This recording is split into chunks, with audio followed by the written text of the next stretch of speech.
This is the latest generation Lotus Evora. It has nicer lines than Salma Hayek. Its engine is set squarely in the middle, and it handles with more precision than Stephen Hawking's mathematical calculations. It is an outstanding supercar.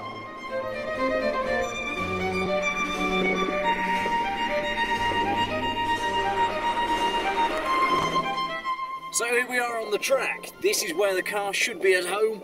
Let's see what she does.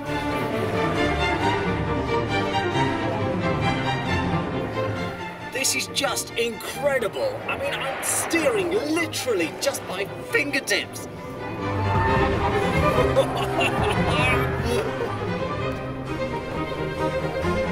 The thing is though, even at high speeds, this car is not unrefined. You hit a rough patch of track, it doesn't care. Usually at this point in something like a Ferrari or a Lamborghini, you'd be rattling your teeth out, but this is just perfect. It's a great balance.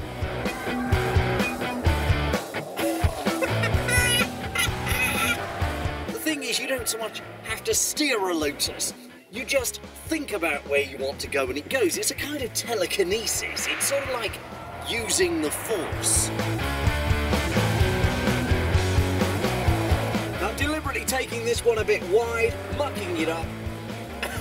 And that just recovers it perfectly. It is just incredible.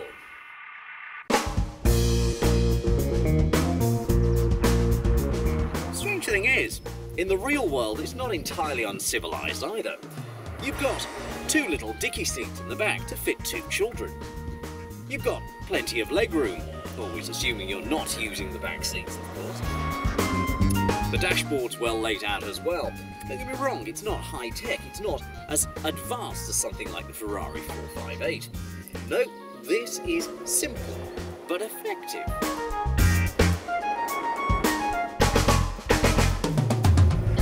Usually supercars come with a range of engines that start from a V50 upwards or something like that, and most of them do approximately 50 gallons for the mile, give or take. But this is not overly thirsty, as long as you drive it gently. Put it round the track, and you'll be lucky to see double figures. But take her easy. Drop it down to 55 and she'll return over 30 miles per gallon. That is a beautiful sound. They've got the exhaust note just right on this revision.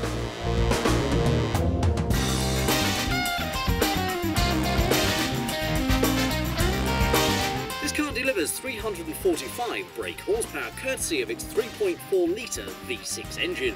But that is basically the same V6 unit that used to be fitted in the Toyota Camry. With a few revisions.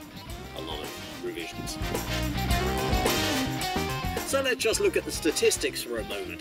Well, she'll take you from standstill to 60 miles an hour in 4.8 seconds and on to a top speed of over 170 miles per hour. Now that might not sound overly impressive in supercar terms, but trust me, it feels a lot more exciting than it sounds. In terms of fun, it is outstanding. It is without a shadow of a doubt one of the best handling 2+2s in the whole of history. The revisions to the 2012 Evora symbolise an entirely new direction for Lotus. It would appear that the manufacturer has been listening to customers' concerns and identified a few key areas on their cars that could benefit from a little improvement.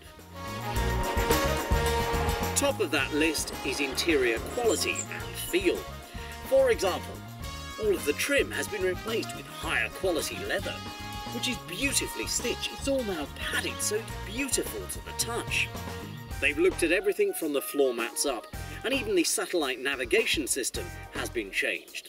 They've replaced the extraordinarily complex Alpine system with a far more user-friendly unit from Pioneer.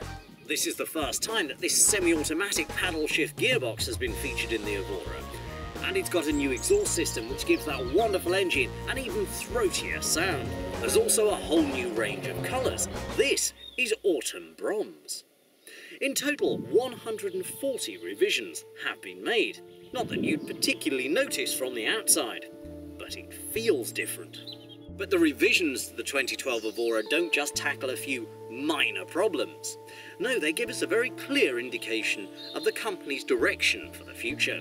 And we'll see far more of this high-end manufacturing from Lotus over the next few years because they're bringing back legends such as the Esprit, the Elan, and the Elite.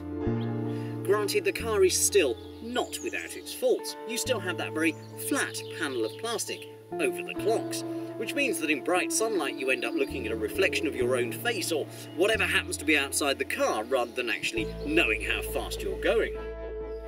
One thing I'm not so fond of is the placement of the paddle shifts. You see, there really are two camps on this matter. The first camp, like Ferrari, very sensibly attach them to the steering column. So they're always in the same place, you know where they are. But these are of the variety that are attached to the steering wheel. Which means that when you're halfway round a hairpin, if you need to change gear, you've got to go looking for it.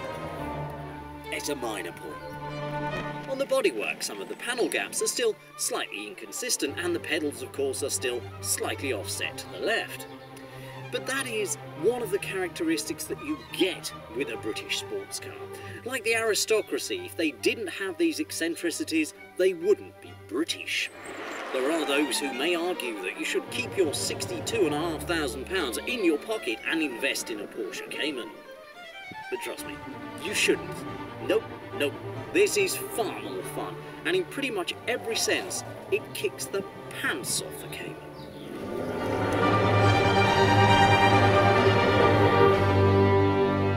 It is perhaps a little difficult for me to be completely unbiased when it comes to Lotus. You see, I grew up in the days when the manufacturer produced greats such as the Excel and the Esprit, cars that really rivaled Lamborghini and Ferrari in terms of kudos. Belt and braces engineering and stripped-out minimalist interiors undoubtedly have their place on the track. But to me, the Evora is the first truly great model to come out of Norfolk since the manufacturer produced the last Esprit in 2004. Well done, Lotus.